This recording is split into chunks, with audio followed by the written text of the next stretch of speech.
বন্ধুসকল, আজি মই মটৰ পনীৰ বনাবলৈ লৈছোঁ। পনীৰৰ আজি এই ৰেচিপিটো খাবলৈ পালে আপোনালোকে মাছ মাংসৰ সোৱাদকো পাহৰি যাব।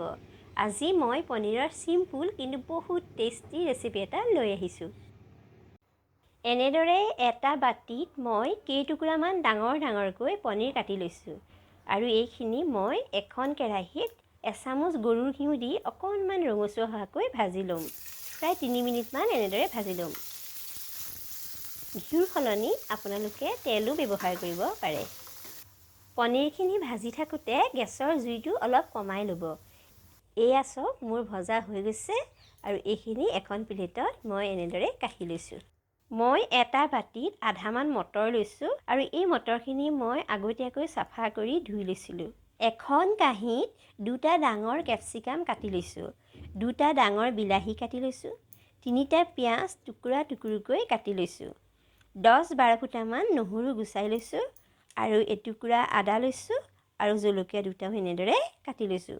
লগতে কেইটামান ধনিয়া পাতো লৈছোঁ। গেছৰ ওপৰত এনেদৰে কেৰাহীখন গৰম হ'বলৈ দিলোঁ আৰু ইয়াতে মই অকণমান তেল দি দিছোঁ। তেলখিনি গৰম হ'লত তাতে কাটি থোৱা পিঁয়াজ এটা মই এনেদৰে টুকুৰাকৈ দি দিছোঁ আৰু লগতে কেপচিকাম কেইটুকুৰামানো ইয়াতে দি দিম। কেপচিকাম আৰু পিঁয়াজ কেইটুকুৰা মই এনেদৰে প্ৰায় 2 মিনিটমান সময় ভাজি ল'ম।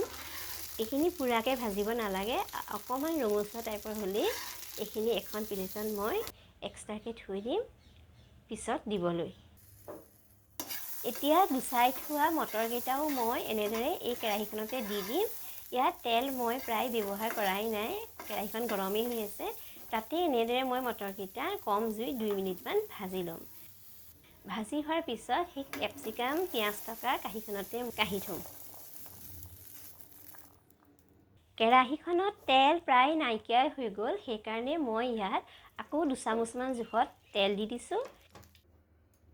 তেলখিনি গৰম হ'লত কাটি থোৱা নহৰুকেইটা, জলকীয়াকেইটা আৰু আদা কেইটুকুৰা দি দিছোঁ। লগতে পিঁয়াজ কেইটুকুৰামানো দি দিছোঁ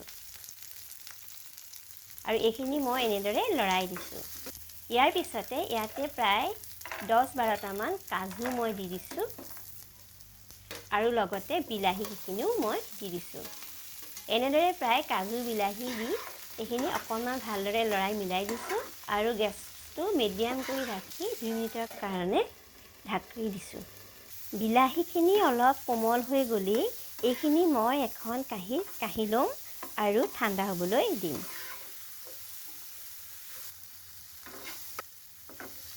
ঠাণ্ডা হোৱাৰ পিছত এইখিনিত মই মিক্সি জাৰত ভালদৰে পেষ্ট বনাই ল'ম। এয়া চাওক, ধুনীয়াকৈ পেষ্টখিনি হৈ গৈছে। এইবাৰ কেৰাহীখনত আকৌ অকণমান তেল দি দিছোঁ আৰু তেলখিনি গৰম হ'লত ইয়াতে মই এটা শুকান জলকীয়া দিছোঁ, এটা তেজপাতা দি দিছোঁ আৰু লগতে এয়া মই এনেকৈ খাৰা মছলাখিনিও দি দিছোঁ। লগতে অকণমান হিঙো এনেদৰে দি দিছোঁ আৰু দিয়াৰ পিছত এইখিনি আকৌ মই ভালদৰে অকণমান লৰাই দিছোঁ। মিক্সিত বনাই থোৱা পেষ্টখিনিও মই এনেদৰে দি দিছোঁ আৰু দিয়াৰ পিছত গেছৰ জুইটো কমাই দিছোঁ আৰু ভালদৰে লৰাই দিছোঁ, কিয়নো ইয়াত কাজু আছে যে সেই কাজুখিনি নহ'লে লাগি ধৰিব। পেষ্টখিনি অকণমান শুকাই যোৱাৰ পিছত ইয়াতে মই অকণমান হালধি দি দিছোঁ, অকণমান ধনিয়া গুড়ি দিছোঁ, জিৰা গুড়ি দিছোঁ আৰু অকণমান গৰম মছলা দি দিছোঁ আৰু অকণমান শেষত জলকীয়া গুড়িও দি দিছোঁ।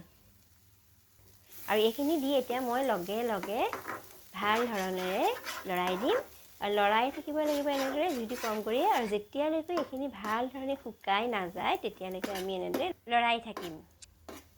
মছলাখিনিয়ে যেতিয়া ভালদৰে তেল এৰি দিব তেতিয়া মই মিক্সি জাৰটো আউখালি লৈ ইয়াতে পানীখিনি দি দিম, কিয়নো মিক্সি জাৰটোত বহুতখিনি মছলা লাগি আছিলে আৰু এতিয়া হেতাখনে ভালদৰে মছলাখিনি মিলাই দিম।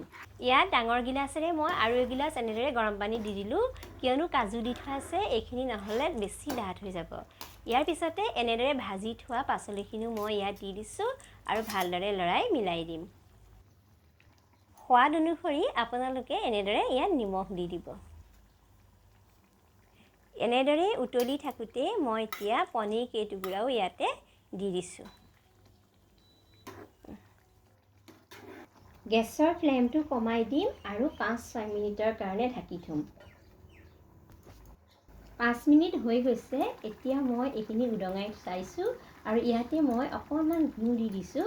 আপোনালোকে যদি ঘিউ পচন্দ নকৰে তেনেহ'লে ঘিউ নিদিলেও হ'ব।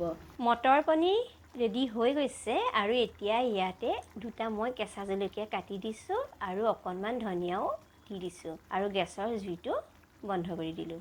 এয়া চাওকচোন দেখিবলৈ কিমান ধুনীয়া হৈছে। বহুত টেষ্টি হয় খাবলৈ। আপোনালোকে এনেদৰে ৰান্ধি খাব। মাংসৰ সোৱাদতকৈ ইয়াৰ সোৱাদ কোনো গুণে কম নহয়।